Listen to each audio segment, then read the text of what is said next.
njala babulio diversion agenda maso lwalero njoke ngende ku kintu ekira kuba sinatandika kigula roje njagala buli kintu kyonna ekirimu omuntu gomanyi nti ono mukozi wa state oba wagira state ne bw'omulaba nga zeweerere ku street nga yambudde manyi okukubuzaabuza mawulire nkiddamu omuntu yenna g'olya nti wa state mukozi wa state tayagala nkokyuka kyokatava wadde gyogerako n'owulira nga lwa mawulire agamutambulirako manya nti eyo diversion kubajja ku mawulire kukola ki kubateeka ku bintu birala kyenjagala osooka obalabisaamu leero musooke mutegeere bulungi nnyo kyekigenda mu maaso mu ggwanga mwenna abasinga obunyimbira ku social media nga mwetegereza ensonga muzira bulungi nnyo sinagenda na kukigula lungi nkyabalaga diversion eriwo mwade muli awo ne balete ekiwulirewulire nti ate simanyi Jessica Kayanja alyomba ne mukyala Bujingo please njala bategeeza bano bonna ba state agents mukyala Jessica Kayanja state agent Kayanja state agent Bujingo state agent ne mukyala state agent kati njagala odiseyo akatambye ebbanga lyonna nze siwagira Bujingo ne mukazi we simuwagira naye mbira ku social media n'empula byayogera tayogera ku mukyala Jessica Kayanja tamwogerangako anyway tamwogerangako talina wali amwogeddeko olw'ensonga nti batulana babalira ekintu baveeyo beeyombese bakwata amawulire nga bamugenda kigenderako kati wano tewaliwo olutalo luwo wakati bayagadde balete diversion eyo batandika okubeeyombesa okutandika okukola ebintu ebyo era mujja kuyingira mu state agents abalala kati ba state agents abatandise okuvuga ekintu kino mbalayo bulungi nnyo kuba njagaloddeyo nze sigoberera abantu bano bombi Bujingo simugoberera ne mukyalo simugoberera naye siwulirako nalunaku lwamu ng'avumamu mukyala Jessica Kayanja tekibangawo so goloza lwaki olutalo lwavudde from nowhere ne bajja bagamba tadde tetwali lutalo eyo just kudivertinga abantu bajja ku mawulire badde ku nsonga zaabwe ezaabwe kubuzaabuza amawulire tewaliwo olutalo just bagezaho kujjawo amawulire kati n'omusajja omulala yaluyingiddemu era njala kukulabula bugundi mondo ogamba nti oli musumba naye nga toli musumba oli musajja mufere oli muyayi kitumanyiddwa ate sibanko mukwano gwo tonneesibaako sibanko mugonzi sikolagana bafere sikolagana ba state agents sikolagana babbi sikolagana batemu ekyakulese mu lutalo luno kubanga muli ba state mafia otandise okujja ku social media ng'otambuza ekibozibozi kya muhozi project era kino njala kigamba olwaliro bw'obanga oga nti oyagala change ng'oinvitinga mondo ku live zo kitegeeza nawe oli state agent kuba mondo ekimuwesasuza kukyusa mawulire nakutambuza muhozi project ekyo kyo nkibagambiddewo ekyayingiza mondo mu bintu bino agamba nti mukyala Bujingo tavuma mukyala Jessica Kayanja mujjukire nti mujjukire bagamba njabalete omusajja oyo mwabire ne baleka nenga kamuleke ngando zategedde mukimanyi bulungi nnyo nabagambi bibikola bakola ono mwami eyita Pastor Mondo mamenye emizeje alwanirako mujjawe mukyala Jessica Kayanja kubanga jjukira ono musajja Pastor Mondo yali girlfriend wa Pastor Kayanja mu ngeri lyendaje mumanyi bulungi nnyo musaidi B nga girlfriend we kati alwanirako mujjawe mukyala Jessica Kayanja nga balumba Bujingo okugonda okukwata amawulire so ekyo njagadde kibategeeza nti ono ye ekyamuyingizaamu state agent kuongeza mawulire maaso naye nga alwanirako mujjawe kubanga mujjawe bonna Bujingo bakozesa Kayanja yakozesa Mondo nga girlfriend we ne mukyala we mukyala Jessica Kayanja bonna baso kati ono Mondo alwanirako mujjawe naye nga ate kiriwo kyonna kukyusa mawulire okuteekawo diversion ekyo mukiveeko temukigenderako ebyokokya ebizimbe n'ebirala bigenda kujja bingi nnyo ne accidents zabagenda bigenda kujja bulungi nnyo so bye temubifaako bigenda kujja mbirekawo so temuddamu kugenda ku mawulire agenda bagambye tebakuteekako diversion ezo entalo muziveeko zonna kukyusa mawulire tewali bukuwagano buliwo bombi kubanga Museveni akozesa n'ayagala afune kyayagala alright kati njagala genda ku kigulalo gikyaleero ekigulalo gikyaleero nkitandise bwe nti tugamba nti akanyoomonyomo omuntu yenna amanyi kye tuyita akanyoomonyomo njagala muntu agingire wasanja Carol Charles Peter Mayiga bulungi nnyo nga sinatandika information era njala abeereko kuno era nayetuza mumulabye nga sinagenda ku kigulalo gye essaawa zino Crocktown yalina gye yali gyengera obabuulira kansooka ekigulalo gye nkiteeka nsooka mubuulire Crocktown yali mu State House ngenda babuulira biki baateesa kati olw'okuba nti bano abasajja bazannya omuzannyo beyond our standing nga tetuze bannyonnyola Mayiganda bagamba yetega mu bantu asobola okufuna publicity asobola okuba nga public emwagala wanagira kuba vice president wa mwaka kisimanyi oba wanagira okwesimu kubanga intention yali nti watajja kyagula njega agenda okujjanga presidential candidate yeteekawo n'ensereko kusereza Museveni ekigaana kati essaawa zino ali mu kwetega okujja mawulire okubanga akola ki ng'ayagala public emugule ebirowoozo bye era kyekyamututte embala era embala basiteginyizeyo abantu bajje nga yeraga mu public nti wamaanyi nnyo okuba kati bagula ayagala kuba nti ali mu public okuba nti amawulire gamu kapitali ng'asobola okufuna ng'afuna ki afuna audience ekyo nakyo njagala kibagambe nti omwami ali mu kwetega mawulire naye ng'ate ekikulu akimanyi nti ensi yamukoowa ngenze ku kigulu bulungi Mukulu wasanya kalo Charles Peter Mayiga ekigwalo gikyali ekigwalo gikino kyali ekyo nga gwo omuntu then ngokengera ku information eriwo nkwabuluze bulungi nnyo tegere nsite sinkambo nnyo. Mukulu kyetuyita akanyoomonyomo kigambo kya Luganda womanyirira omuntu eyakuwa omulimu otuuka okwagala omukolako ebyensonyi gwe kennyini oyisewo bintu byo kitegeeza nti woovudde olabika oyagala kumanyira bumanyizi kati. Mukulu ebintu bingi bitambudde mu Buganda era njagala kusooka kuzanya ka video kano nga sinagenda ku kigulalo gye kizanya bulungi. Ka video kano ka Ssaabasajja Kabaka yennyini ng'ayogerako ku mukolo ogumu njagala nkakuzanyire olyoka okategeere. Kana ka video ka Ssaabasajja Kabaka mu bigambo bye nga yeeyogerera olyoka omanye omusajja gw'oweereza oba empologoma gy'oweereza. President ne Mama Janet olw'ekyemisana ekirungi kye batuwadde wano olwaleero. So President nga bw'okimanyi nti mu Buganda empisa eri nti Ssaabasajja Kabaka bw'abanga akyaddeko mu maka g'omuntu n'alyayo ekyemisana oba ekyeggulo ye yaba agabudde. N'olwekyo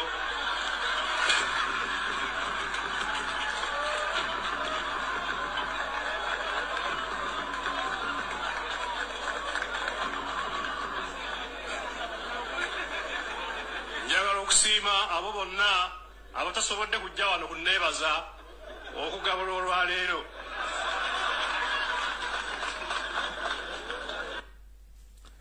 Mayiga ndooza ka video ako kawulidde bulungi nnyo. Kitukutegeeza omanja nakutegeeza nti Ssaabasajja Kabaka mu Buganda yennannyini buli kimu era yabagabudde. Juzi nga muli mu mivuyo gyammwe ne state okwagala okuleeta tribal cards nga muzizanya nawo mwoli ndi mu kiggulalo gye.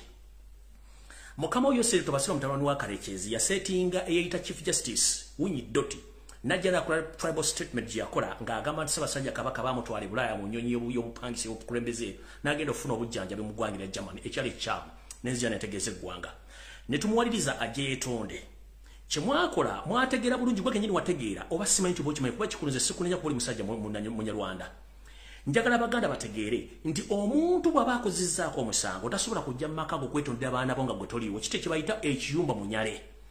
Fembwaffe Obwakabaka obwa Buganda Ssaabasajja Kabaka oba tali mu Buganda kiba kitegeeza aba basigaddewo tebasobola kumala nsonga ze abalina zeemalira.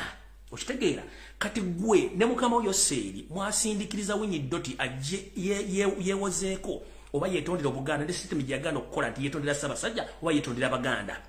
Mu nsobi gye wakola omusajja tavangayo kwogera nti yeetonderedde Obuganda yeetonderedde Kabaka. Gwe kennyini mu statement gye wakola n'olaga nti Winnie Doti yatuyambira buyambifu Abaganda okujja okwetonda oba okujja okubeera mu Bulange Mengo. Sina kindi nti ffe twali tulina okuyimuka oba okgenda mu ofiisi ze gy'abeera maka ge tusobole okuba nga atwetondera. Mukulu wasanya kalo Charles Peter Mayiga nga sina kansokenzanye statement ye ndyoka enkulage statement yo yino wagamba bwoti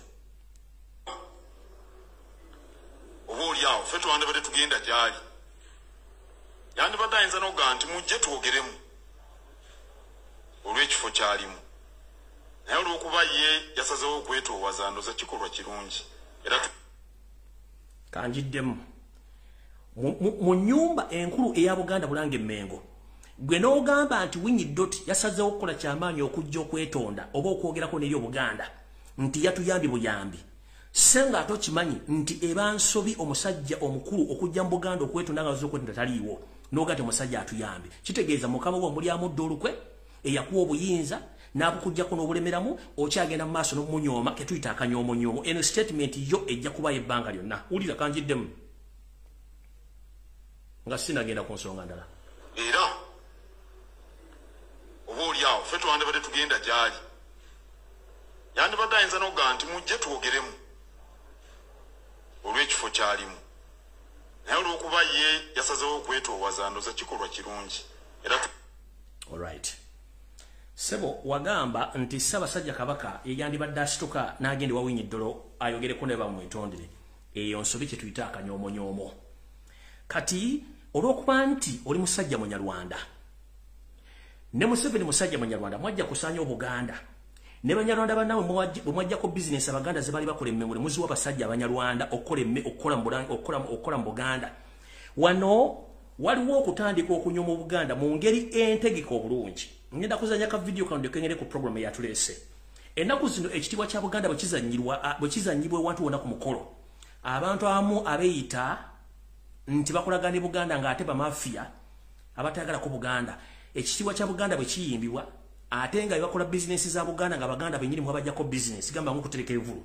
Tevaayo kwogera ku wadde n'ensonga n'emwano njagala balaga ka video kano buli omu aketegereze bulungi nnyo.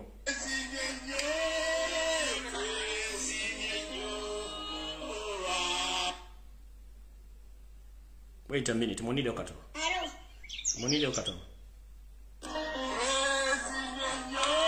Oyo bala mbaruga hali yomu kubali afuna business z'okuteeka ebivulu mu Buganda. Naye ekitiibwa kya Buganda bwe kyayirwa yagaana okuyimira wuuyo. Omulaba? Wuuyo.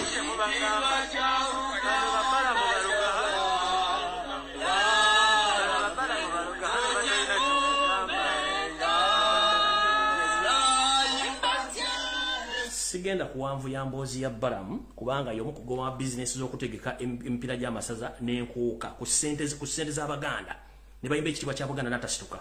Kati nga maliriza ekigwaro gikyaliyo njagala kujjukiza mukulu wasanya Charles Peter Mayiga mukama wo nnyanja etamanyiirwa ndooza tomumanyi bulungi n'Oluganda tolumanyi njagala kutegeeza nti mu Bwakabaka bwa Buganda omusajja omukulu ffenna atutwala ye Ssaabasajja Kabaka kyayogera tekiddibwamu ate tasitukira abantu balina omusitukira.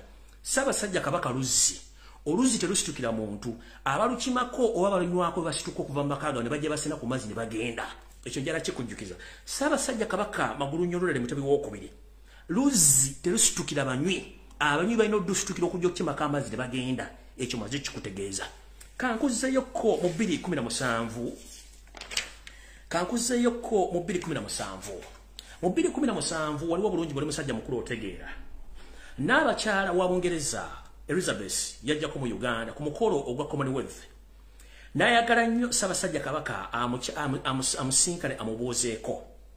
Ssaabasajja Kabaka yagamba abantu mu Museveni nti nze sisitukira muntu yenna okujjako wayagala kujja kundaba ajje mu Bwakabaka bwange oba mu lubiri lwange ajja ambuuzeeko. Imagine oba weetegereze wesse mu bigere by'oyo yeeyita ow'amaanyi mu nsi yonna nga Ssaabasajja Kabaka yagaana okusituka okugendayo. Kati ate otandika otya okuwa ekitiibwa n'owawunyi ddole ekitiibwa mbosimanyi yatuyambe buyambi okujja bwabanga Ssaabasajja yagaana okusitukira Queen okugenda okumubuuzaako n'agamba be baasindika Museveni basindika baga mugende muge batasobola kujja mu lubiri lwange sigenda kujja. Era Queen yava e Buganda nga talebe ku Ssaabasajja Kabaka. Ekyo jagadde kujjukiza mu 2017. So akanyoomonyomo kalekeraawo. Ebintu by'okola byonna tubimanyi bulungi nnyo mwajja kusanja Obwakabaka bwa Buganda. Kanjala genda ku information eyandeese kuba ekyo kibadde kigulawo gikutegeeza nti Ssaabasajja Kabaka tasitukira. Ssaabasajja Kabaka talaba mukamwa ate Ssaabasajja Kabaka bw'oba omwetondera muntu nga Yesu sigwe Katikkiro kubanga gwe sigo gwe baakolako ekikolwa ku Baganda na Ssaabasajja Kabaka. Kati video etandise olw'ensonga nti saagala bamalira budde ate nga n'obudde mwina butono nnyo njala ngende ku program bulungi nnyo eyandeese tulyoke tugende mu maaso bulungi nnyo eddakiika emu bannaye mu nsonyi omukatono eddakiika emu. Alright. Kati njagala mukwata olupapula n'ekkalamu owulire ebintu bino wammanga. Nga sinatandika vidiyo eno. Njagala buli muntu ali ku vidiyo eno okwata olupapula owandiike ebintu bino obeeko obitereka obiwandiike. Singa enjega yonna etuukawo mujja gamba Lumbuye ebintu bino yabyogera ate yabibuulira ddala abantu lwakuba nti tugawumbira ne tutasobola kumanya nsonga zino nga bwe zitambula. Ku lunaku olwokutaano mumpemu akadakiika kamu. Ku lunaku olwokutaano wasanya Charles Peter Mayiga wali mu State House Entebbe nga wayitibwa Yoseti Bahamura Tabasire mutano wa Kalekezi ku ssaawa zaali 9 okutuukira ddala ku ssaawa 12 ez'akawungeezi ne mutula mu meeting okuteesa ku nteekateeka mutya bwe mugenda okuzingamya okusaanyawo Obwakabaka bwa Buganda n'okunyagula ebintu byabyo wepo n'okusaanyawo empologoma ya Buganda. Ssaabasajja Kabaka Ronald Mwenda Mutebi w'okubiri mu meeting eno je watuuza na mukamawo mwali mukamawo Yoseti bahabara tapasira mutano wa Karekezi sireta muzeyizedde mwali mu Janet Kataha Museveni mama assassin mwali mu Muhozi Kanyirugaba Muhozi Laga mwali mu Salim Sadaka ndanako mwali mu Kare Karekezi Kayukula Chiwala Bimale John Katende wepona wakenyini mu meeting eno walimo mu nsonga ze mwatesaako zengendo okwogera ku wano then bawe ensonga 11 ze mwatesaako engeri gye mugenda okukola okusanya Obuganda nenga sinnayogera nsonga zino zonna ngenda kusaba Katikkiro abaawummula ngenda kusaba Nnaalinya ngenda kusaba Balangira n'Abambejja abakyali mu empeke emira ngenda kusaba n'abantu abaagala Obwakabaka bwa Buganda mbasabe n'obuwombeefu nga nfukamidde kubanga sobola kufukamira nga ndi ku live wano mbasaba n'obuwombeefu munyambe ekizikiza kinaatera okusalako Obuganda nsaba balina obuvunaanyizibwa musobole okwogerako n'empologoma oba mugiwandiikire bwebanga ekyali wakasujja nga tennatandula bigere kudda ku butaka empologoma tedda mu kisaka kyayo waliwo olukwe olukusifu olw'okusaanyawo empologoma kubanga ebalwaza kamunguluze nsaba n'obuwombeefu Ssaabasajja Kabaka Ronald Muwenda Mutebi II Kabaka wa Buganda ebyatuuka ku Ssekabaka Frederick Luwangula Muteesa kitaawo byolekedde okutuukako mu ngeri eswaza ate ey'obujozi naye nsaba n'obuwombeefu newankubadde oyagala nnyo abantu bo obulamu kyekikulu n'okulaba ku nsi empya n'okulanga abazzukulu bakula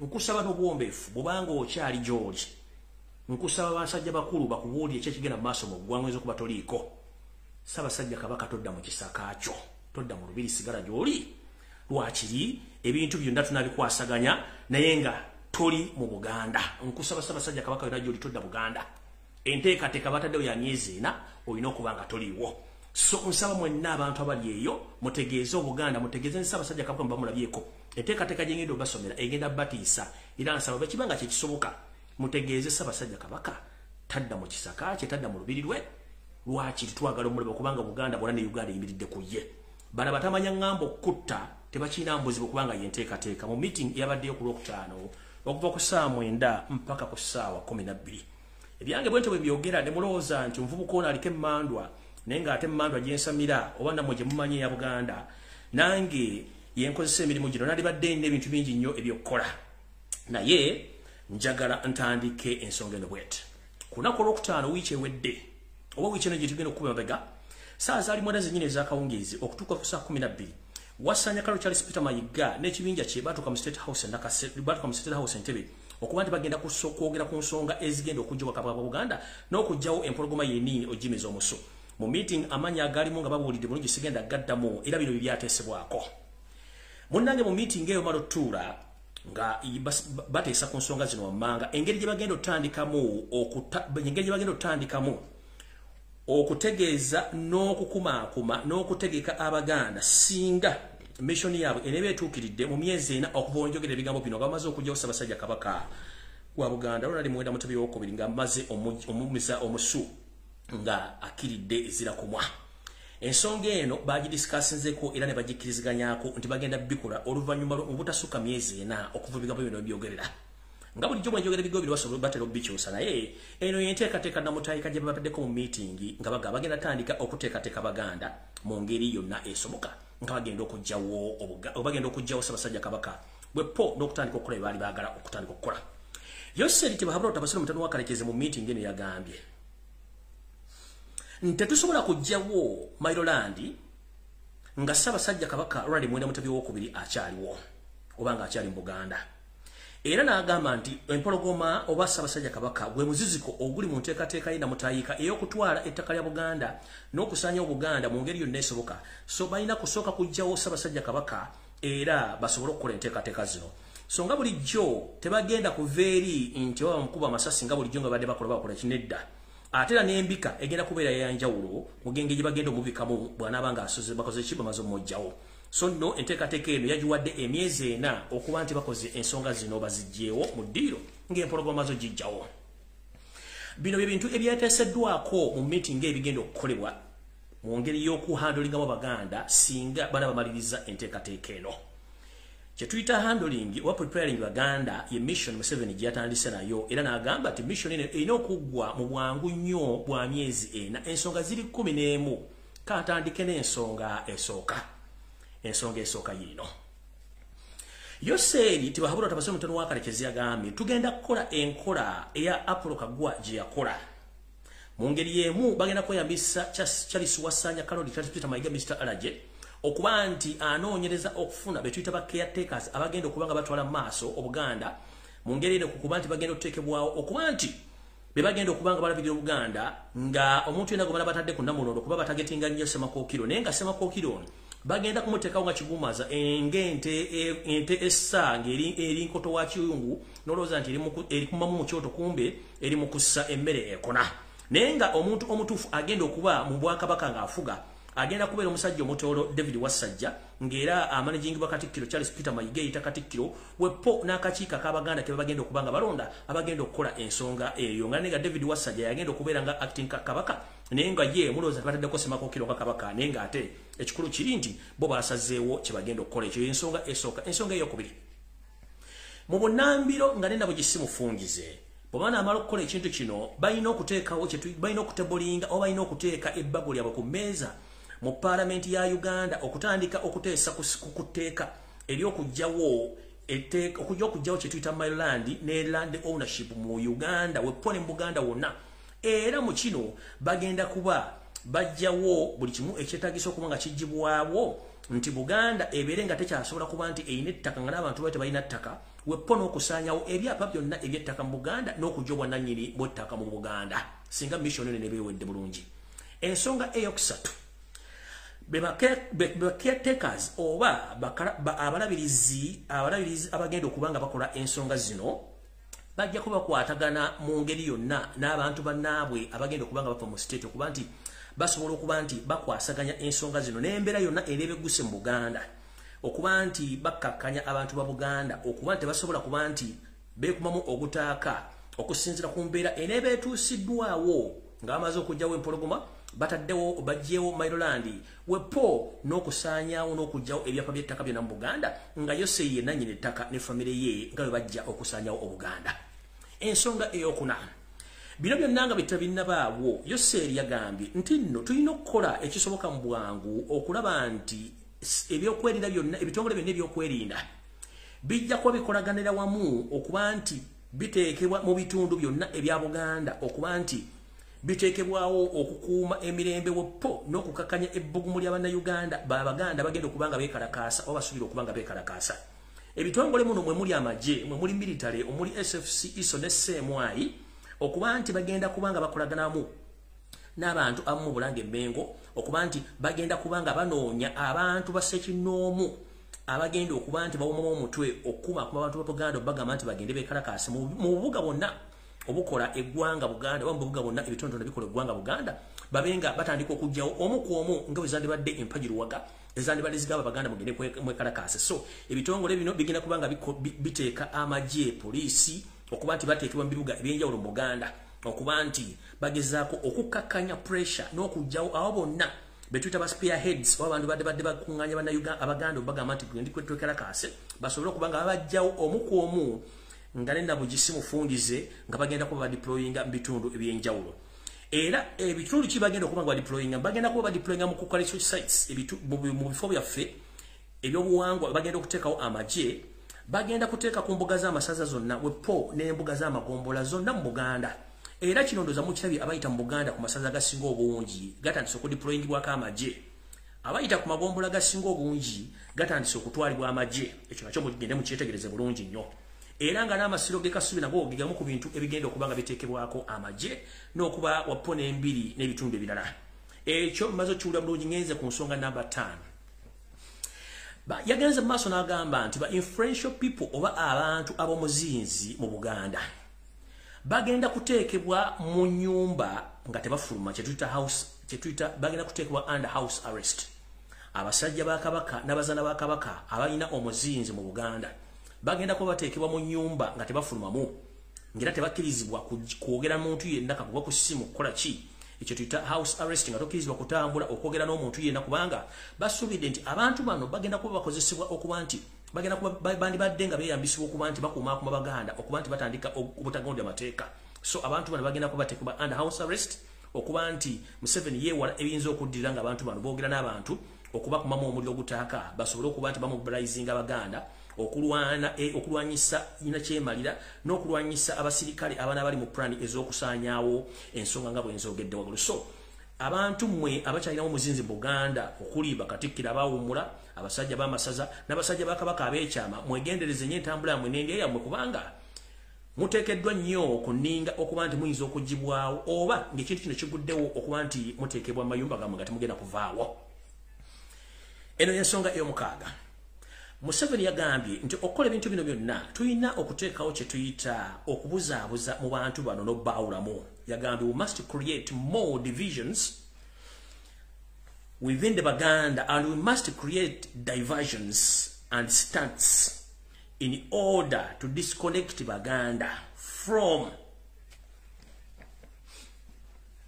reorganizing and get to know what is taking place about the mission which is supposed to be accomplished within 2 months. Yagambye nti tulina okuteekawo enjawukana mu Baganda bennyini, tulina okuteekawo abantu baffe bagenda okukola ebintu ebyewuunyisa okujja Abaganda ku mawulire amatuufu gamba ng'empologoma singa ebeggiddwawo oba okujjawo mu Maryland bagenda teekawo ebintu bayita diversions ebijja Baganda okuba nti bava ku nsonga y'okutta Kabaka wepo n'okujja mu Maryland n'ebyapa bya Buganda bateekewo nga bw'eri enkola ya bulijjo nti bagenda kuteeka ebintu ebyewuunyisa n'okukyusa amawulire era nga kino bagenda kikola nga baziyiza abantu okumanya ebintu bino. Tugenze maaso ku nsonga y'omusanvu gy'ayita gavumenti ye yayo Ssentebe Mutano wa Kalekezi egenda kudda ku nsonga zaayo okuba nti yo kennyini eteekawo obugugulano oba n'okuwa amaanyi abantu already bo beyeeterawo okwawukana ku Buganda mu bitundu ye kennyini byeyeeterawo ng'ate abantu bano baali baweereza ddala bulungi Mmengo. Muno mwe muli abantu beyeeterawo nga ono Kabaka atwala abanyala ab'e Kayunga, omuli Ssaabakooki wepo ne Ssaabaluuli okuba nti abawa amaanyi n'abasirikale n'abantu baayo okubateekamu amaanyi okuba nti bo tebagenda kwegatta mu bintu bino basobole okukozesa system eya divide and rule mu Buganda. Museveni olwasooka ayiseewo ebintu bye nga wabyagala okubeera mu ngeri y'ebyayagala okubeera ngeri gy'abyagalamu okubeerawo.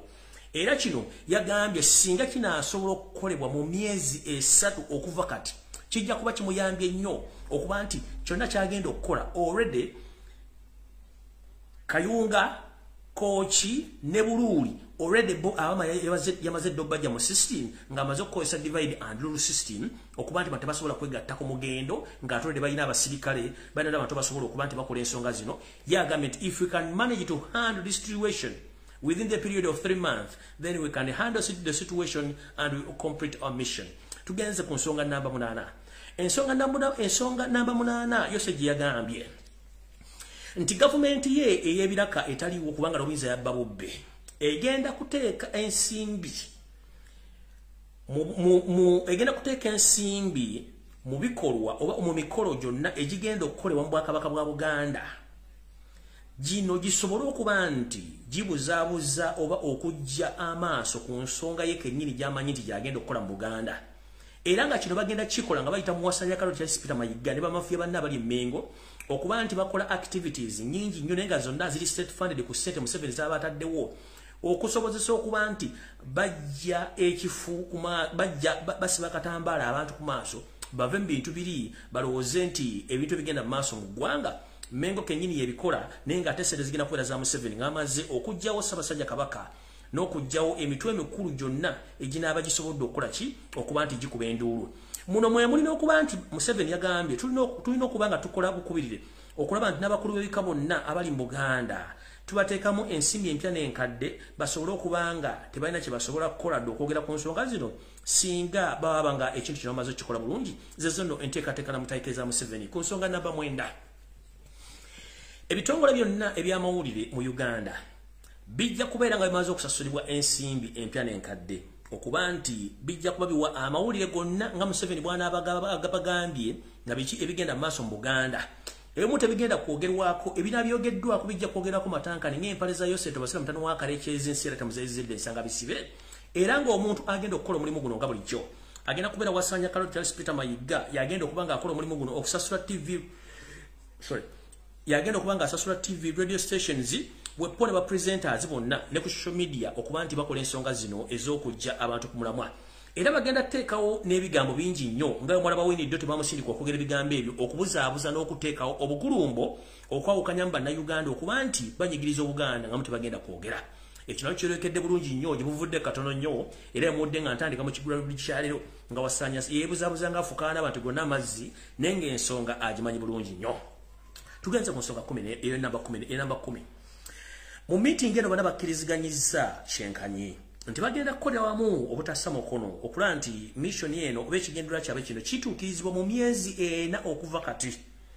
era mu bantu abaze mu meeting eno buli omu yaweereddwa ensimbi zeyagenze nazo era bagenze basanyufu nnyo mu nsonga eyo ku nsonga eyo 11 Janet Kembabazi yagambye bw'ati nti tulina okukola ensonga zino ziggwe mangu nnyo era twewale n'ebintu okuba nti bisukkawo tulina bigenderako olw'ensonga nti ye si musanyufu nnyo n'ebigenze maaso mu kutta kwa Jacob Oulanya tayagala badde mu nsobi eyabadde mu kutta kwa Jacob Oulanya okubaswaza bwe batyo Janet yagambye munyiivu nnyo olw'okuba nti tata wa Jacob Oulanya yabaswazizza nnyo okujja ekifaananyi kye baali babadde bakwese nga bataddemu ensimbi epene enkadde musajja mukulu okuvayo okwogera nti mutabani we bassemuse batemudde era bo kino kyamunyizizza nnyo n'aga nti kisoboka kubeera ku ino mission gye tulina kikwata bulungi okuba nti bwe tumala okugjawo Ssaabasajja Kabaka toba kira kyonna kyogera buli muntu tujja kuba tumaze omuteeka walina okubeera obulungi era n'agamba nti musajja mukulu yabalabisizza nnyo mu nsonga eyo era nga mukambwe nnyo ekitenkanika so nno yoyo Janet watu yayogedde ng'amaliriza information eyo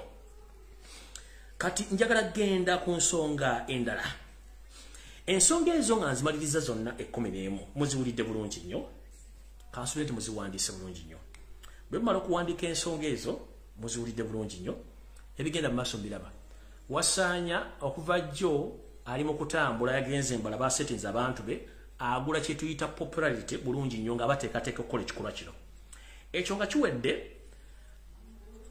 ebintu bino nga byogera muyinza okuza tebyamuzannyo n'ebigenda tutuukawo mwewuunye ate bimala okutuukawo nze nja kuba gyendi nange simanyiiyo naye saagala buli muntu anenye munne nti olwatta kitange nalumanyi bakubuuza wakolawo ki linda kiggweeyo afumita mukira okusaba kwe nga ntandika video nkukoze ne ngamba nti buli muntu alina empeka emera asobole okwogerako n'empologoma ya Buganda bwe banga ekyali bwa kasojja esooka esigale ebbanga lyonna kubanga abantu bayabaweereza bajje bali birungi mu bamagulumero basobola ogibeesaawo nga teri mu Buganda okwo kubadde okusaba kwange kati ngenda tandika ensonga endala ezitali za Buganda nzanje bulungi nnyo tugende mu maaso era mu nsonga zino lulina bategeeza mumpe mwakadde katono nnyo wano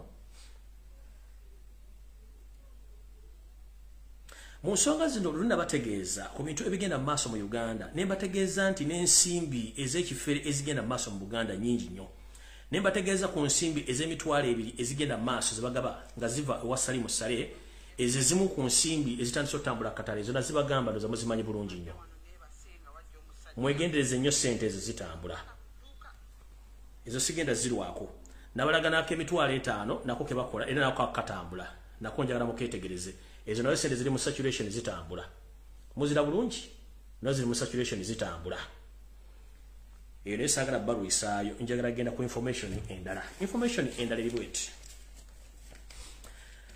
mwenna abamanyi bulungi nnyo ekkolero linnamunkekeera erya General Salim Salakanda nako libaga nti likola tiles gano ge mawulire mbadde temumanyi amakolero gano agali ennamunkekeera Salim Sale gyakolera tiles banna gano amakolero tegakyakola gaba gakola tiles gakola 25% 75% esigaddewo bana basajja bali mu kukola obutwa obuyitirivu nnyo era obuli mu stock abagala n'obutundako ku nsi ez'enjawulo benga bajjamu ensimbi mwe mulabanga bakola tiles naye ng'ekigendera kiri nti bano bakolerayo obutwa era ng'obutwa buno bungi nnyo obutandise okuteekwa mu bannayuganda nga temumanyi bannayuganda basinga obungi mugenda mu supermarket bwe muba mugenda okugula ebikopo n'amasowaani nga galiko made in Uganda namunkekeera nkusaba oba wazigula nga tonazikozesa zisuule bw'oba ozirina mu stock zigenda kudibirira gano ge mawulire amakyamu omukulu Salimu Sale ne banne basalawo bakole bave ku tiles bazikendeeze ku basobole okukola ebikopo n'amasowaani naye nga bino main target babitunda mu Buganda okuba nti bigenda kuba nti bikozesebwa okukendeeza obulamu bw'Abaganda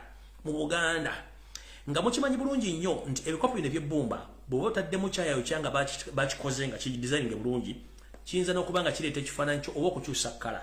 Kati mu nkola y'emu ebikopo bino eby'ebbumba wepona amasowaani bw'ogateekako ekintu ekyokya bwe galimu obutwa kennyini busaanuuka. Drone yange yategezezaako nti amasowaani gano gakoleddwa mangi mu factory Namunkekeera era gali mu kutambula naye nga bagatunda mu Buganda wokka.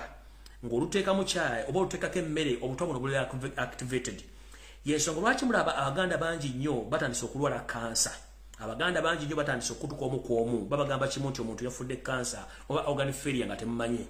Era we twogera ebintu bino bitambula mu Buganda abantu batandise okufa teri anyega nga mujjeko okubatigumbula no bateeka mu house arrest nga bateeka mu torture chambers. Kino ekyobutwa kyo kikutte ejjembe era nga twogera abantu bangi nnyo bali mu malwaliro bali mu maka bagenda baliridde kufa kwabwe. Nga niyo aliko ne Ssaabaminisita wa Buganda gwe tuyita Kintu Musoke era naye asemberedde entaana ye. Kintu Musoke ono yaweebwa obutonga nabaga nti Abaganda mwenna balimu enkiza abakolyako Museveni mwekweke mwagaana.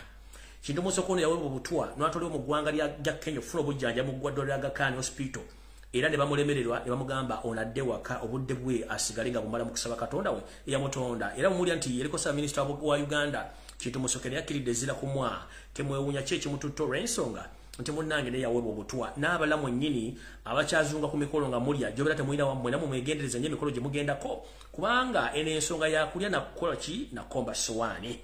Era bizinensi zonna ezigenda mu maaso mu Buganda ezisinga obungi mujja zitegeera nti si zammwe ng'obudde bukoze eki bubaweddeko. So nno obuto bugenda mu maaso mu Buganda abatabumanyi mujja kumala bufuna mulyoke mutegeere nti ensi gye mulimu si yammwe.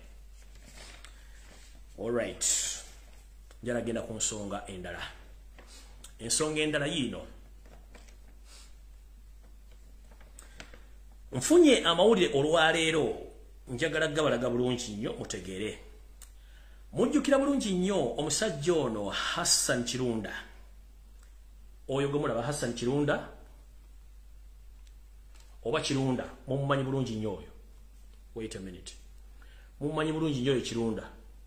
Oyo nejje no guti Kirunda mulaba oyo Kirunda yo musajja state agent oba gwe tuyita wa Nyondo akolera government n'ebitongole bya government okubanga babbye ettaka erisinga obungi mu Buganda. Oli mu uniform ye guti akulira court martial ono ye Hassan Kirunda oba ye Kirunda court broker oba court gwe tuyita court bailiff abba amenya na buli kimu. We twogerera essaawa zino omwami ono Kirunda ali mabega wa mitayimbwa ali mu komera. Ensonga yamuteesa mu komera si kuba mataka sikola ki. Lumu bali mu bbaala munnanga omwami ono loza alina omuntu gwe yali agoberedde obanga yamonyeeza dda. Mu bbaala mu baali mu kifo mu baali n'asika ku mupoliisi omwe mundu n'akuba omusajja amasasi gwe yatta. Omusajja gwe yakuba amasasi yono wano bamuyita omusajja ono bamuyita Majidu Mugwanya. Huyo gwe yakuba amasasi n'amutta. Majidu Mugwanya baamutta. Kiki ekigenda maaso ku keesi eno etajja mu media wadde ogiwulirako. Oyo omusajja oli gwe yakuba amasasi oyo Majidu Mugwanya Hassan oyo Kirunda court bailiff yamukuba amasasi n'amutta. Omusango gwo temwagulirako mu media olw'ensonga ono state agent abadabbira government ettaka mu Buganda era nga amenya buli kimu.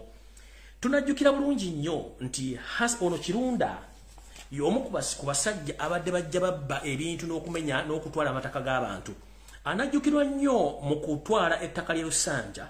Anajjukirwa nnyo mu kumenya ekyaki y'omundeeba. Anajjukirwa nnyo n'okutwala ettaka lyaliko amakage eruwaga n'amataka mangi nnyo gabbye ku lw'abantu ba gavumenti ng'era bamukozesa. Amawulire genfunye olwaliro ameegusifu gali bwe gati. Hassan Kirunda ono ayina girlfriend we ayina kantiini ekumpi ne court martial e Makindye. Era Hassan Kirunda ono bwe yazza omusango bamutwala mu court martial so si mu kooti eza bulijjo. Naye wetwogerera essaawa zino which ewedde mabega Hassan Kirunda ono yaleetebwa mu kooti okuvunaanyizibwa emisango gy'okutta kubanga avunaanibwa mada. Naye nga bumanyi nti gavumenti n'abakozi baayo tebajja busera. Munnange wetwogerera essaawa zino nga ensimbi zayisiŋŋanyiziddwa dda mu mikono obukadde 2 bweddu obw'ensimbi za Uganda bwaweereddwa dda ono omusajja gwe bayita Guti. Wulira Guti ono wa court martial yaweereddwa obukadde 2 obw'ensimbi za Uganda. Nga ku lunaku lw'enkya olw'ebbalaza muyinza okulaba Kirunda ng'avudde mu kkomera olw'ensonga nti girlfriend wa Kirunda ono ayina canteen ku court martial ensimbi gwa zayiseemu ne baziwajja n'oguti n'abagamba nti agenda wa bailo omusajja we ku lunaku lw'enkya olw'emmande agenda kuleetwa mu kooti. Ensonga eno nno eyimiridde etya? Eyimiridde bwe nti ekigenda okuteesa Kirunda ono ekisooka mukozi wa gavumenti, ekyokubiri ensimbi zayisingibwa no mu mikono, ekyokusatu bw'avaayo agenda kukozesa emikono gya gavumenti egimuwembejja okuba nti bajjawo omuntu eyaliwo ng'alaba eyayinza omuwako obujulizi bamugye bamutte, kitegeeza agenda kubassa abantu babiri gwe yasooka okutta n'ono amulumiriza nti yaliwo ngatta omuntu. So jera tegeeza famire y'omukulu Majidu Mugwanya nti olunaku lw'enkya nga bwene basiye entaanya ensimbi mukyala wa Kirunda ono ziyasasudde obukadde 2 zeyawadde ono akulya court martial omukulu ono enkya ayinza okuyimbulwa naye ate era muyinza obutakirabako mu media ng'afulumye agamawulire ng'ajje ku drone zange ez'enjawulo eziri mu court martial ng'omukulu ono already obukadde 200 byayise mikono gya girlfriend wa Kirunda ne zikwatibwa ne ziweebwa omusajja oyo omukulu gwe tuyita General Guti okuba nti agenda kuta Kirunda olunaku olw'enkyo lw'ebbalaza naye nga mu media tekigenda kubeeramu njagadde balabisa olw'ensonga nti ono omusajja mukubba ettaka lya Buganda talina mukwatira nsawo ate mukutti yatta omuntu naye tekyagenda mu mawulire wadde kyogerako naye nga olunaku lw'enkya asuubira okuwera bailo afulume naye ng'ate era agenda kuba afuluma kutta busi muntu. So nno y'ensonga ekwatagana ku musajja Kirunda kooti bulooka abbye ettaka lya Buganda oddimalawo ng'akolera abanyampi ba gavumenti ya Uganda. Wano ndabagambidde mu ntaagingire omukulu Vice President wa Uganda Major General Jessica Alupo. Major General Jessica Alupo, the Vice President of Uganda. I greet you in the name of God. Hope you are doing fine. All along previously, I've been informing you and give you such alerts about your life. But I don't know whether you get this information. And today I'm here to warn you for the last time. I've received more information from my reliable sources. They have informed me that Madam Jessica Alupo, your life is in danger. And previously, I told you to vacate Uganda with immediate effect. And I told you don't use your official passport or diplomatic passport. Use the normal passport. Don't use a diplomatic passport.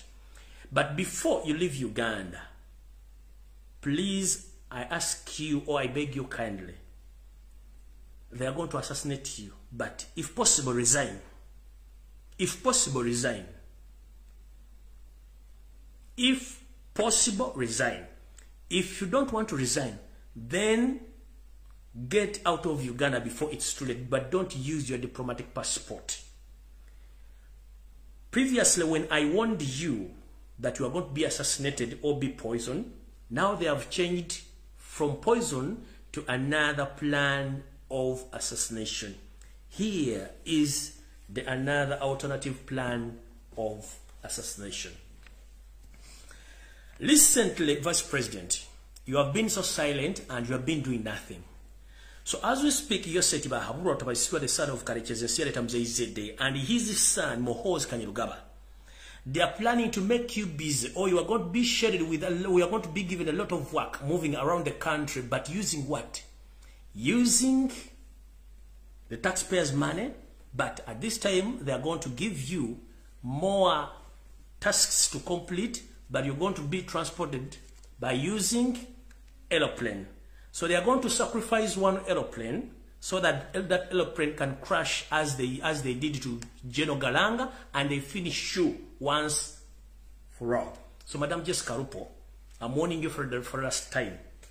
From my lab sources from ISO, CMY, and ESO, they have informed me to inform you, but Madam, vacate Uganda before it's too late.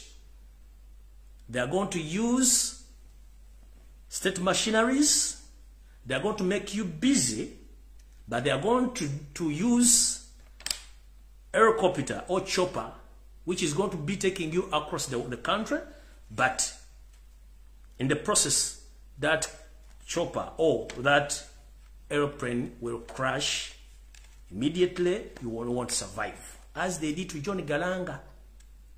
The same method, the same system which they wanted to use to General Katumba Amara previously, and I warned him. So now they have resorted to this system of assassination. So Madam Jessica Rupo, please, wherever you are, I know you are watching or you are not watching, someone is going to give you this information. With immediate effect, I've warned you for the last time. Either go out of Uganda or resign. If not so, Mohoz and his father, they are ready to finish you. Bagenda kozesa nnyonyi. Kino nkikola sirwa kuba nti sina yakola. Nabagamba ndi munda Uganda ayagala ensi yange era ayagala buli munda Uganda kitundu kyonna kyovaamu eky'eggwanga. Sifaayo bw'okolera Museveni batakolera Museveni. As long as nti oli human being oli munda Uganda. Bwe nti bwezze ngamba abantu nga sinagenda wala nnyo nze gumulaba essaazi nayogera ebigambo bino. Obulamu bwange buli mu matigga nabuteeka ku waya lwa bintu bino byenkola. Programs z'abasajja nnyingi zenzise ezitasobodde kukolebwa. Already enebadde so top secret kubanga eri result gundi plan yasooka nagijjawo kati no bagirese nga tebaagala muntu yenna agitegeere. Nolo kubantu omusajja lwakola programs atekako sisi nga amaze okuwa abantu bano bonna copy abategera ku mission eno yensonga lwaki tukyasobola okufuna information lwakola sisi fena fe mbise gusi gye tulina sisi zaffe gye tufunako copy. So Vice President Jessica Rupo, mama mukwano gwange mwanyinaze nkusaba n'obuwombeefu. As a concerned citizen, a Ugandan, nzize kugamba. Enaku zino badde osirise nnyo nga tebakyakuwa mirimu. Najja ne nkugamba nti bagenda kuwa obutwa ne nkugamba nti odduke mu ggwanga. Ne gato kozesa passport yo ey'ekikungu, kozesa passport ya bulijjo. Naye nakulaba wano mu kuziikolanya nga wooli tofulumanga, which is okay, and it's up to you. Naye kati bagenda okukola, bagenda kufuula busy, bagenda kuwa emirimu egy'enjawulo egy'okutambula ng'olina emirimu gy'ogenda okukola mu ggwanga. Naye tebagenda kuga nti oyite ku ttaka. Bagenda kukozesa kuwa nnyonyi ebenga ekutambuza. Ennyonyi eno yegenda okukozesebwa okutta. Ennyonyi bajja gikuba ekigo ofiremu automatically togenda kuwona. Kano kakodyo nga kennyonyi bakavuddewo bayinza obutakakola naye ate toyinza obutawona accident. Ku bintu bisatu oyinza okufaako kimu. Ennyonyi bw'eneba tekusse togenda kuwona accident, togenda kuwona masasi oba butwa. Bintu bina ku bino ebinako olina okufa. Eno ensembe ebadde ya nnyonyi eyasooka yali ya butwa, accident y'emmotoka. Kati ku bino ebintu bw'onoonako ekimu ojja kubawonya. Naye nze nkuwagala buwa mama sikukanga sikutiisa. Abantu bangi zoobako ku bakulu yadduka n'agenda. She is safe where she is right now. Nkusaba n'obuwombeefu mama Jessica Alupo.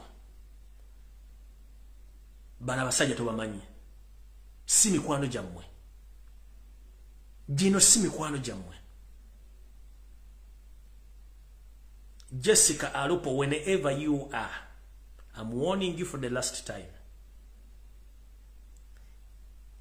Previously, I told you that I'm going to poison you. They changed the mission. They planned a car crash. They changed. Now they have resorted to a plane crash. So, I don't know what else are going to plan, but please be very careful. If it is possible, resign and get out of Uganda before it's too late. This is the same way I've been warning all people in Uganda, but they just take it easy. They know that they are safe and they are working under the government of Museveni. Museveni doesn't have a friend. Museveni doesn't have a friend. Vice President Jessica Alupo. Remember, and let me inform the public, that you've seen on social media, there's so many Mohoz allies who are moving around on social media platform promoting Mohoz because they want to kill you to bring Mohoz as the vice president. And therefore, they will change an article in the constitution whereby the vice president is going to be having more powers that in case Museveni resigns, the vice president takes over as the president immediately. So, they can't just chase you from that office. They want to assassinate you because you know much. Since the 1980s, you know much. You know a lot of secrets. So in this process, they want to eliminate you to bring in Mohoz. That's why, if you move along social media, Mohoz apologists, they are moving around telling the public that Mohoz is coming very soon. Very soon, where is very soon? Because they are cooking something. In that something they are cooking, that is your assassination. So that they can bring in Muhozi. No rather muulidde kabade ku program ya mindset. Bwokize ne bachiwa platform kimono kigamba Muhozi ajja ali kigenda kubula vice president. Which is impossible. Bachimanyi. And kine kintu kachibagaba naye. Towuliranga ekintu n'okyona okitutte for granted. Don't take things for granted. Omuntu avayo n'akola ekigambo n'akyogera ku social media. Temulowooza nti bakitadde no. Bana abantu bakuba ejjinja mu nju ky'okumanya kye kigenda okuvaayo. Kati bakitambuza. Ne bakitambuza batya. Ekintu kino si kyangu. Bagezezzaako okufumba ekintu kino kigaanye. Bagenda kiyisa mu ngeri yonna esoboka naye kijja kubeera kizibu. Bw'otwogerera essaawa zino mwe mulya bulungi, musula bulungi, mubaka bulungi, temulina bizibu. Naye first family baje mwita first family ine bizibu. Yoseri Museveni takyebaka. Buli muntu gwe yatta ngali prominent Uganda gwe yatta amujjira ekiro takyebaka. Asula asamira. The same applies to Janet. The same applies to Salim Saleh. The same applies to Kale Kayihura. Bana basajja kyovula basula masabo basula bali mu ebintu byabatabuka kodda. Ekintu kino twandibadde twakijjawo dda tukijjawo. Nira kumati bana Uganda mulina obuzibu. Goba milioni emu alabanga afunye sente nyingi. Goba milioni 5 alabanga afunye sente nyingi. Waliwo ebintu bingi nnyo ebisuka ku bino mulaba. Buli muntu kola mulimu gw'olina okukola tuguse ekintu kino ng'obudde bukyali. Bana basajja tebalina nsonyi. Gw'okutta ne baleeta omuntu it's not their problem. Right now kizibu kyabwe kibalina kiri bwe kiti. Balabanga Buganda ye obstacle gye bali. Era Ssaabasajja Kabaka ye obstacle. Ne eno message njagala egende lyose tebahabula tabasala mutano wakalekezi. Yose limanyi kuno ku video kwoli. Mukazi wo kwali nawo Luganda bakona bekwano kwebali. Njala baga ekigambo kino. Wandi yagala okukola omuntu ekintu n'owunzika ng'oyambe muyambe ekkiriza. Kyekisooka. Ekyokubiri. Muzanyiranga gumu wali muzanyiddeko. Oba ozanyiranga ku wali ozanyiddeko. Evuvuumira teryenganga mu nnyango. Museveni. Tolaba nti oli mutemu. Tolaba nti mutabani wa Simanyi first siri mutemu. Naye nkubuulira ekintu kye bayita Omuganda tokimanyi. Era tojja kitegeera. Omuganda olaba ya surviving aba missionary abazungu bajja. Ne balemwa olwa administration n'amaanyi Abaganda ge baalina. Omuganda omuzungu n'asalawo alumbisi yasooka ye kennyini n'ajja n'alemwa. N'asalawo ayite mu Kabalega. Kabalega alwanyisa Obuganda. Abaganda baakuba Kabalega n'amasaza gasinga obungi ne bagatwala. For your information, nkiddamu. Abazungu bajja okusanya obwakabaka bwa Buganda baalemwa. Ng'omanyi nti balina enkwe ne bayita mu Kabalega gyalwanyise Buganda. Baakuba Kabalega. Mpaka n'amasaza gasinga obungi ne bagatwala. Nakati ga Buganda. Kabalega yagamba ekyo siri kiddamu n'akyesonyiwa. Yensonga lwaki omuzungu yasalawo n'agamba no, I can't manage Baganda. Let me protect them.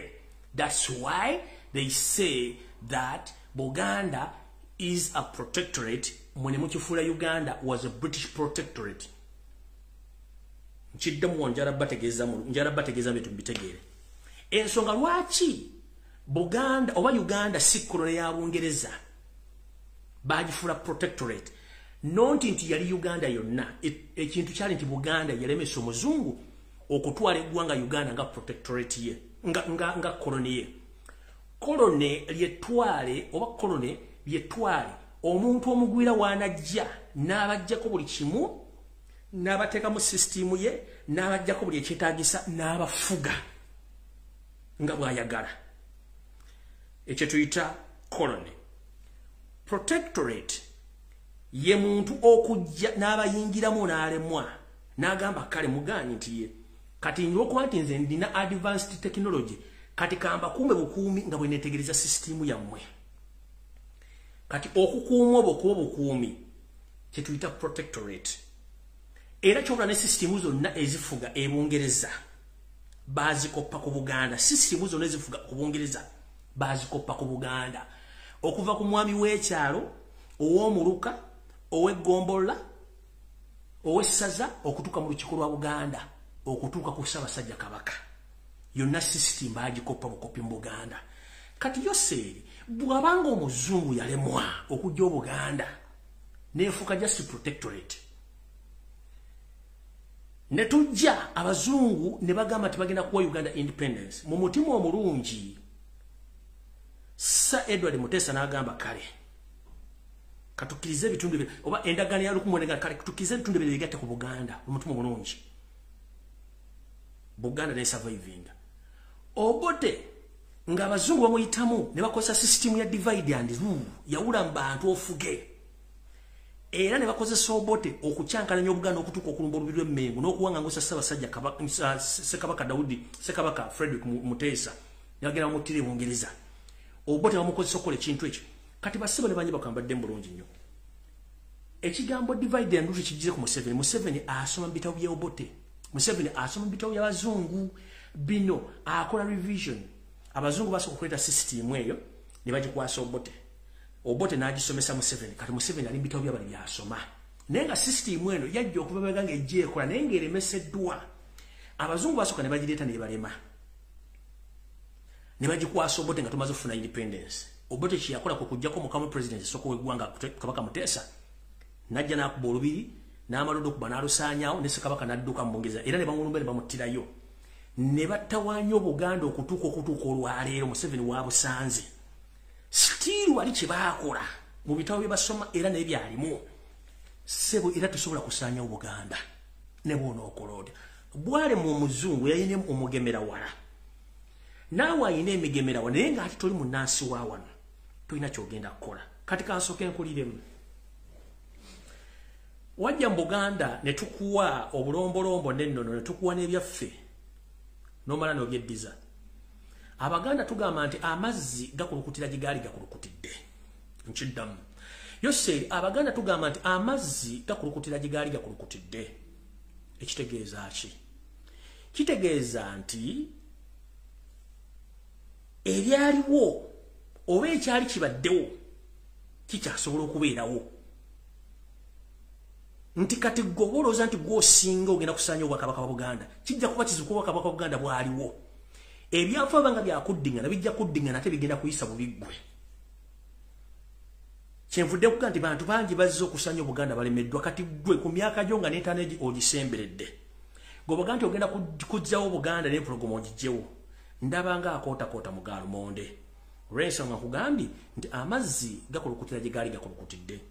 Essaawa egenda kutuuka sizini ez'okumukono. Osobola okuba n'ensimbi nnyingi tesobola kugula budde. Essaawa tugambe nti kati Dawudi Debuddongo obudde butuuse. Nkiddamu Museveni kuwoli kuno. Essaawa egenda tutuuka ng'Omuganda agamba nti Omuganda Debuddongo obudde butuuse. Eyo code naye tojja gimanya. Tugenda kwawula enswa mu bigazamba. Essaawa egenda tuuka nga tukozesa code okwawula enswa mu bigazamba. Awo nkimanyi ogenda kuyita Tambala emirundi oba ogenda kuyita omuntu yenna akunnyonnyola ebintu bino. Nkiddamu amazzi gakulukutira gye gaali gakulukutidde. Tujja tuuka tuyise ko tugende nti Abaganda mu Debuddongo obudde butuuse lwakuba nti wali nkugambye nti Dawudi Debuddongo obudde butuuse. Ezo code tugambe nti nsanze omukadde ejjo byanga anoga ejjobe lye otandika okwogera oludikya mu bigambo bye twogera mujja kufuna obuzibu.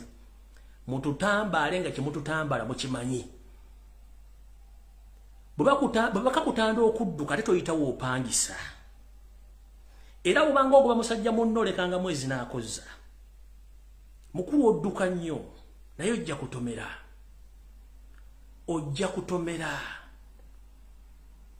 Toli wa kitalo nga ggwe bw'olowooza kuba twali tulabye abanene emirembe engalo. Olidde mukulu. Abalogo b'olina bakulimba kubanga abalogo bagwira. Empewo engwira tezikola ku ttaka gwira. Museveni, empewo engwira tezikola ku ttaka gwira. Yensonga lwaki bw'ogenda mu nsi endala osooka kuyiga bulombolombo ndala n'abikira bikwataganayo. Kati bwe tojja kuddya bano abalogo bo abalina amajini ogaleete mu bintu bya Buganda. Kati kankuddemu. mu Buganda owaffe owedde nnyo munnangira Obuganda tusaddaaka musaayi gwa muntu era bw'ogendanga ku mulubaale n'akuganjala omutwe gw'omwana dduka nga nabo gye simufungize eyo si musawo Muganda oba oyo si muvumuzi omusawo oba omujjanjabi Omuganda tasukka mbuzi bwe kiba kinene nnyo akusaba nte oba okusaba enjiibwa oba enkoko bw'asukka ku ebyo manya nti oyo w'amajinni nkiddamu omusawuzi Omuganda tasaba musaayi gwa muntu kati gwe amajinni go n'ebiteega n'emisambo muleta mu Buganda ebintu byanjawulo bibiri byanjawulo emisambwa emizimu egya Buganda gikwatagana musaayi gwa muntu ekyo tabakulya ssente oyo omusaayi gw'abantu oyo omusaayi gw'Abaganda netolooza ntebalaba bw'olijja mu Buganda nga weegonza ng'ekinaayiwa amata twakukwasa ebyaffe gwe nolowooza nti omaze era n'obikwate muno biwaŋŋangusa ne bitwali wammwe e Rwanda ekyo kiri ku likodi wakwata ebintu bya Buganda ebakukwasa owangula olutabaalo n'obikwata n'obitwala wammwe e Rwanda era mu ngeri y'emu wagenda n'okola mu luzungu kye mwayita trek ng'emizimu gikujjuddemu n'ogenda otambule gye wamala okuyiwa omusaayi kubanga baali bakugambye okusinziira ku mpapula ze ndabyeko mupulaaninga okuddamu okukola ekikola kyekimu naye mukulu nkulagula era nkugamba ekintu kino ekintu kye bayita omuntu teyeerabira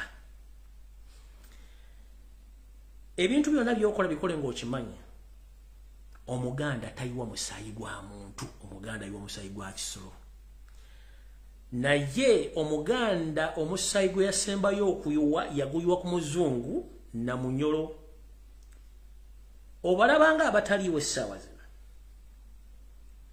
naye kasita banaava mu mbeera ekinaddako tonenyanga muntu yenna ekyo nkibagamba tonenyanga muntu yenna bw'onyigiriza ennyindo ennyo ogireeta omusaayi ate bino byenjogera bigenda tuuka mu bitundu ebirala bya Uganda omunyolo teweeyibaala omusoga teweeyibaala omutolo teweeyibaala omukonjo teweeyibaala ekintu kye bagenda okukola mu Buganda bagenda kikola ne mu Bwakabaka obulala mu Uganda okusobola okubikka amawulire ga Buganda obutaswala naye nga bwe ŋŋambye Museveni ebigambye mugambye olwaleero zezino zezimu ku vidiyo eziyinza okuddirira ezisembayo nga nkola ebimuli mu Bulange Mmengo kubanga ebigambo byenjogedde bibadde biyitirivu nnyo alina amatu gaggule alina amaaso gaggule njogedde ebigambo bingi nnyo bwe mbanga kwe kusalawo kwammwe ke mulina nga temwagala kulwanirira Buganda na kuzuukusa amatu gammwe ebintu bigenda kubeerawo naye nga temukyasobola bijjawo abasajja ekibapulaninga kinene nnyo kibapulaningira Buganda era ekizikiza essena kiyinza okukwata obwengula bwa Buganda olw'abantu abatalaba olw'abantu abatafaayo muntandikwa mbagambye abantu abaliranye Ssaabasajja Kabaka mumuwa amagezi asigale gyali tadda mu kisaka kye tadda mu kisaka kye enjega yonna singa eneetuuka mu Buganda mu myezi ena gye mbagambye okujja nga bagenda kyusaamu sirinenyezebwa Baganda sirinenyezebwa mpewo za Buganda sirinyezebwa mizimu gya Buganda sirinyezebwa bajjajjange ogwange ngukoze nsasa amawulire nange kenyini nneesakiramu nkiddamu nsasa amawulire nange kenyini nneesakiramu basajja ba Kabaka n'abazaana ba Kabaka banna Uganda nsasa amawulire nange kenyini nneesakiramu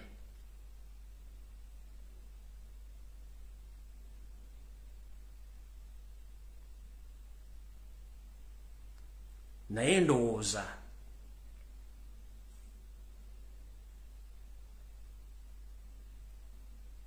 buli muntu wooli bw'oba olya byenjogera nninga anyumya komedi ajja kumala kutuuka oli okwakakase tibyenjogera bituufu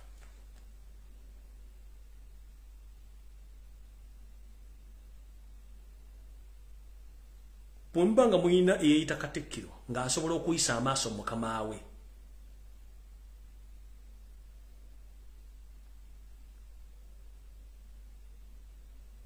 bwembanga muyina Katikkiro eyita Katikkiro nga asobola okulaba nga abaana bannabyo basanyizawo makomera nga tayogera bwembanga muyina Katikkiro asobola okuleeta ensoole z'abalangira n'abambejja n'abakulu b'ebika ne bateeka mu bika bamuyina Obuganda Museveni nkujjukiza mu byonna by'okola bw'obanga Buganda teriiwo tolina ky'osobola kukola bw'obanga Buganda teriiwo tolina ky'osobola kukola mu Uganda. Don't mess up with Buganda, don't mess up with Buganda, don't mess up with the king. Because without Buganda, nothing can go ahead as you plan.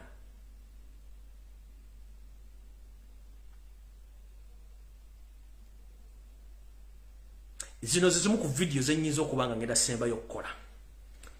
Bwekibanga tekisoboka tekyali Baganda basobola genda kutegeeza Katikkiro ave mu Buganda. Bwekibanga tewali balangenda basobola kusituka kutegeeza Katikkiro ave mu Buganda. Bwekibanga ntiri muntu asobola kwogera ku Buganda na kwogera Katikkiro ave mu Buganda akakika kali Mmengo. Kiba kitegeeza tetukyayagala Buganda. Nzijukira ku history jajjange guyampaako. Yantegeeza nti bwe bali bagenda okulumba Obuganda, Ssekabaka Frederick Luwangula Mutesa yategezebwako mikwano gy'enfanfe nti Ssaabasajja tufunye oluvuuvumo nti gavumenti eteekateeka okulumba olubiri. Ssaabasajja Kabaka oba Ssekabaka Mutesa yagamba ndi mujaso mutendeke atasobola kuleka Bwakabaka bwange nteeka obbulwanirira. Era bamugamba wayitawo ennaku 3 olubiri ne balulumba nga mwali tavuddeemu era n'alwana mpaka emmundu ezamuyitirirako n'asobola obbinyika mu nsuwa. Mu ngeri eyo y'emu ekiri atabala kye kiri n'asigadde waka. Nsaba n'obuvunaanyizibwa Mayiga batavudde Mmengo Buganda tebuliiwo. Era temusuubira ndi mulina Obuganda. Ekyo mulaba kiguumaaza. Mayiga batavudde Mmengo Buganda tebuliiwo. Nkimanyi kuliko abantu bangi nnyo ne Mayiga kwali ate naye akimanyi. Mayiga mbale nakye nalabidde nakino kankyogere kubanga mbagezi nlezo ku video esembayo mu Bulange Mmengo. Nakino kankyogere. Indako. Wait a minute.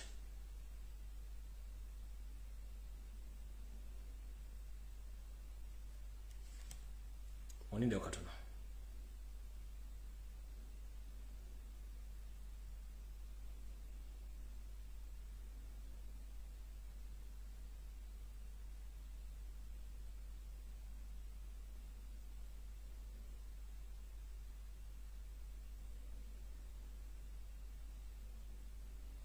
Oninde okatono.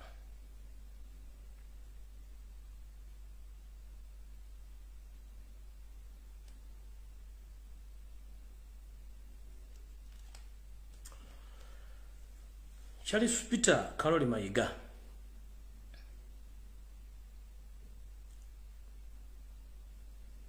ndowooza kyandibadde kyamagezi nnyo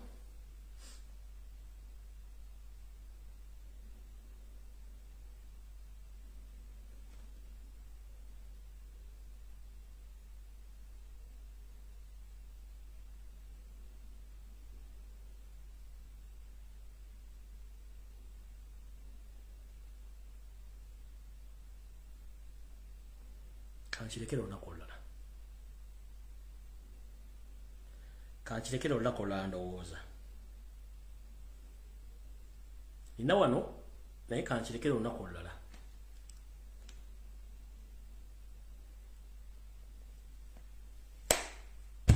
Kankirekera olunaku olulala.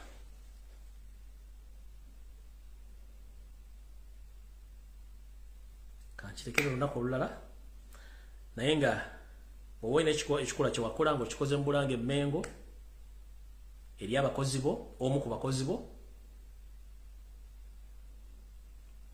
ow'ekitonde ekikazi information njinaano ngituulidde njagadde kukuwoolingako buwoonizi bw'oba oyina omu ku bakozi bo gwakola ekikolwa nga wa kitonde ekikazi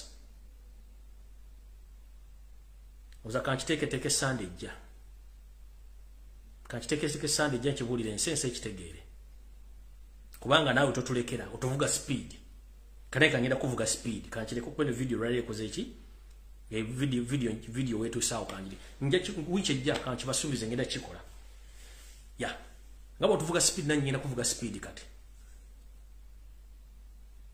ngabo tuvuga speed nanyi ngenda kuvuga speed kubanga mbe kankirekola kankikwatize mpaka ku Sande nkuvuge speed ngabo tuvuga speed kankuvuge speed ku Sande ojja tuwulira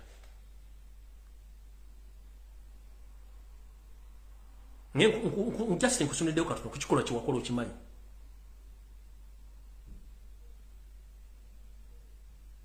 atomanyize kasita nkulabula ne nkugamba wiiki ejja nja kukwabya nga bwe ndagamba oli deodorant namuga ngenda kukwabya naluza nti nsaaka ngenda kukwabya nga bwe tuvuga speed naye kankuvuga speed kale nkibasuubiza Sande ejja ngenda mwabya speed nga bwe tugivuga Emmengo naye kangikuvuge naye nga ekiri mu kyonna nga bwe nabagambye nti ono ateekateeka okukola ebintu bye yesobola kimula nti wiiki ewedde ye kennyini ng'omuntu yagoba ekibiina kya Nkobazambogo mu Buganda n'akiwera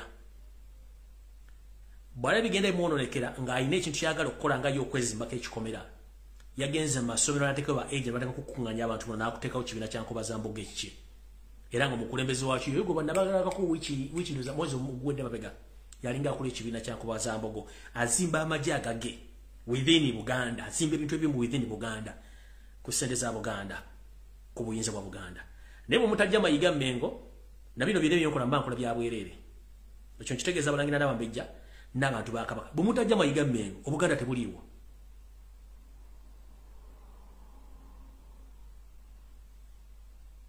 ku Sande sina kyakukolera ngenda kukwaba engeri yotuvuga speed naye kankwabye ku Sande Bulange Mmengo kasina kingenda kukola naye kankwabye engeri yotuvuga speed naye kankwabye